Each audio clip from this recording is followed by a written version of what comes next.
मित्रों नमस्कार। आपका बहुत बहुत स्वागत है। मित्रों, अभी की ताज़ा खबर है कि ट्रक ड्राइवरों की हड़ताल खत्म हो गई है। सरकार ने आश्वासन दे दिया है कि वो जो नया कानून जो भारतीय न्याय संहिता है, उस संहिता का जो क्लॉज 141(1) और 2 है, यानी 141(1) और उसका सब सेक्शन 2, ये दो जो सब सेक्शन है 141(1) और 141(2), इनको फिलहाल स्थगित कर दिया गया है। और इसको जब भी इम्प्लीमेंट होगा उसके लिए ट्रक ड्राइवरों से और जो इनकी यूनियन है all India motor transport association, इनसे बात की जाएगी। और आपको याद है कि मैंने अभी हाल ही में इस पर एक विस्तृत वीडियो बनाया था और उसको आपको बताया था कि जो आईपीसी यानी इंडियन पिनल कोड है, भारतीय दंड संहिता, उसकी जगह भारतीय न्याय संहिता बना दिया गया है, पार्लियामेंट से पास हो गया है और उसको राष्ट्रपति ने भी साइन कर दिए हैं और उसका गजट नोटिफिकेशन भी हो गया है। लेकिन नियम नहीं बने हैं, इसलिए वो इम्प्लीमेंट नहीं हुआ है। और जैसे वो इम्प्लीमेंट होगा, ऐसे जैसे चर्चा है कि शायद 26 जनवरी से उसे इम्प्लीमेंट करने की तैयारी है। तो उसके लिए गृह मंत्रालय पूरी जोर शोर से नियम बना रहा है, क्योंकि नियम ही लागू होते हैं। जो कानून है वो तो बन गया है, कानून तो एक फ्रेमवर्क होता है, उसके अंदर जो छोटी छोटी बातें होती हैं, रूल्स होते हैं, उन रूल्स को तय किया जा रहा है। तो वो रूल्स नोटिफाई होंगे, तो नोटिफाई होने के बाद वो लागू होंगे।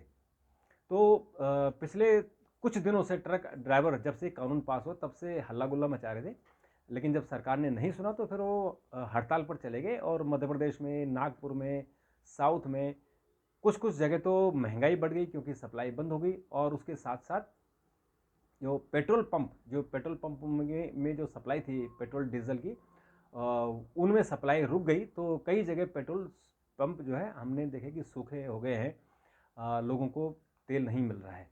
तो इसके कारण सरकार ने आज उनको बुलाया, क्योंकि ये भी खबरें आ रही थी कि अब महंगाई बढ़ जाएगी और चूंकि सामने चुनाव है, 2024 के चुनाव है, तो सरकार इस समय कोई रिस्क नहीं लेना चाहती है।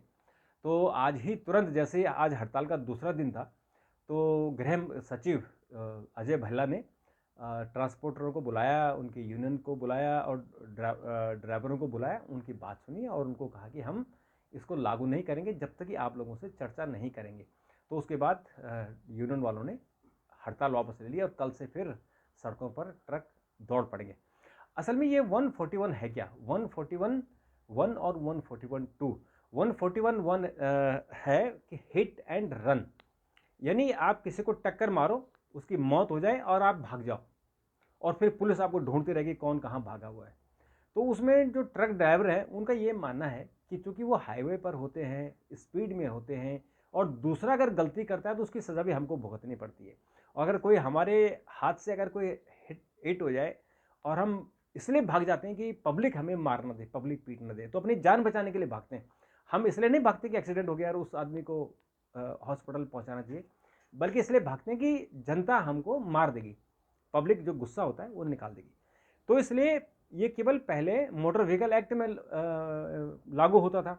मोटर व्हीकल एक्ट में एक्सीडेंट आते थे और उसमें मैक्सिमम सज़ा 3 साल की है, 6 महीने की सज़ा है, कुछ उसमें जुर्माना है। यहाँ जो सरकार ने क्या किया कि जो भारतीय न्याय संहिता है उसमें हिट एंड रन को अलग शामिल कर लिया। यानी मोटर व्हीकल एक्ट के जो प्रोविजन है वो रहेंगे, लेकिन हिट एंड रन, अगर कोई कैजुअलिटी होती है, अगर एक्सीडेंट से कोई मरता है, तो वो फिर 141 में लागू होगा, 141 में सज़ा सुनाई जाएगी। और सज़ा का आपको पता ही है कि जो सीआरपीसी की जगह भारतीय नागरिक सुरक्षा अधिनियम बना है, उसमें कहा गया है कि 90 दिन के अंदर पुलिस को अपनी चार्जशीट सबमिट करनी है और अगले 90 दिनों के अंदर कोर्ट को सुनवाई कर लेनी है और मैक्सिमम 3 साल से पहले पहले इसमें फैसला सुना देना है। तो ये क्रांतिकारी कानून तो बना है कि जो अदालतों में जो अदालतों में हजारों केस लंबित पड़े हुए हैं और कई सालों से सुनवाई चल रही है, तारीख पर तारीख है। तो तारीख पर तारीख को ख़त्म करने के लिए उसमें सीआरपीसी में बदलाव किया गया है और टाइमलाइन तय की गई है कि एफआईआर कितने दिन में होनी चाहिए, चार्जशीट कितने दिन में होनी चाहिए, जजमेंट कितने दिन आना चाहिए, अगर कोई जज जजमेंट लिख लेता है तो उसको कितने दिन तक वो होल्ड रख सकता है, यानी फैसला सुरक्षित कितने दिनों तक रख सकता है। तो अभी तक जो था कि एक बार जज ने फैसला सुना दिया तो वो फैसला लिख दिया तो रिजर्व कर देते थे उनको, 6-6 महीने तक कभी कभी रिजर्व हो जाते थे। तो ये कहा गया है कि आप 90 दिन से ज़्यादा इसको सुरक्षित, 3 महीने मैक्सिमम, 3 महीने से ज़्यादा फैसला सुरक्षित नहीं रखते, आपको प्रोनाउंस करना पड़ेगा। तो ये तो ट्रांसपोर्टर हैं और जो ट्रक ड्राइवर है, उनकी प्रॉब्लम ये थी कि हम किसी तरह से जो हिट एंड रन का जो जो केस बना है, जो कानून बना है, उसके दायरे में ना आए, उसके दायरे में आए लेकिन उसमें जो सजा कड़ी कर दी गई है, यानी 5 साल से लेकर 10 साल तक की सजा कर दी गई है। और उसमें जो जुर्माना लिखा नहीं है, लेकिन जो अभी रूल्स आएंगे उसमें आएगा, ऐसा सुनने में आया कि शायद वो 5 लाख तक का जुर्माने का उसमें प्रोविजन हो रहा है। तो ट्रांसपोर्टर, इससे क्या होगा कि जो ड्राइवर बन रहे हैं, यानी वैसे ही इस देश में ट्रक ड्राइवरों की कमी है। और अब जब ये कानून बन जाएगा तो लोग ड्राइवरिंग नहीं करेंगे, यानी जो पेशा है ड्राइवर का उसको छोड़ देंगे और पूरी चेन टूट जाएगी। तो इस चेन को बचाने के लिए आपको कानून में संशोधन करना पड़ेगा। हिट एंड रन को कोई भी जायज़ नहीं मानेगा, लेकिन एक्सीडेंट तो एक्सीडेंट है। अगर एक्सीडेंट है और एक्सीडेंट को अगर हमने एक्सीडेंट की तरह माना, यानी एक्सीडेंट तो कोई करता नहीं है, एक्सीडेंट तो हो जाता है, तो उसको हम उसी तरह से डील करना चाहिए। मोटर व्हीकल एक्ट में जैसे हम लोग डील करते हैं, ऐसे इसको भी करना चाहिए। तो खैर, ये ड्राइवरों की बड़ी भारी जीत हुई है कि सरकार ने कानून लागू न करने का आश्वासन दिया है और कहा है कि जब भी हम इस बारे में रूल फॉलो करेंगे तो हम आपको फिर बताएंगे कि इसमें क्या हम आगे करने वाले हैं। और ड्राइवर भी खुश है कि कम से कम उनकी उनकी जो तलवार लटक गई है कि 10 साल तक अगर किसी को सजा होगी तो 10 साल तो उसका जीवन जेल में निकल जाएगा, जबकि वो जानबूझकर हत्या नहीं होती है। यानी एक्सीडेंट जो होता है वो जानबूझकर नहीं होता है, जो जानबूझकर होता है फिर उसके केस अलग चलते हैं। वो फिर जो आईपीसी में भी हत्या का प्रयास और हत्या के केस चलते थे ड्राइवरों पर, तो वो इस नए कानून में भी चलेंगे। तो उसमें ड्राइवरों को बड़ी राहत मिलेगी।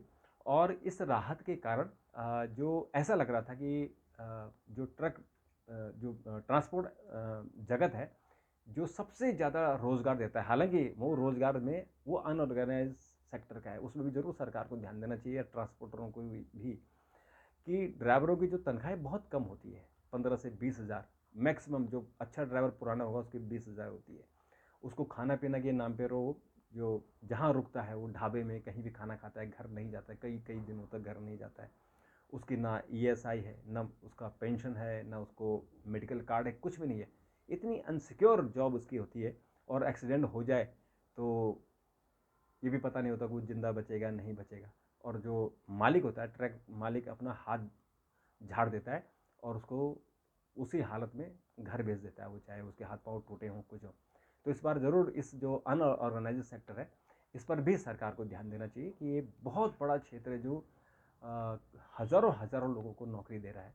तो उसमें उनके जो काम का जो तरीके हैं, उनके जो काम के घंटे हैं और उनकी जो कंडीशन है, वर्किंग कंडीशन, उसमें सुधार होना चाहिए। तो एक काम तो उनको अच्छा हो गया कि ये जो कठोर कानून था उसको फ़िलहाल रोक दिया गया है और अब उनको आगे उनके लिए एक अच्छा कानून बनेगा ताकि उनकी भी सुनी जा सके। तो मित्रों, अगर आपके सुझाव हों तो ज़रूर दीजिएगा। तब तक के लिए नमस्कार, थैंक यू, धन्यवाद।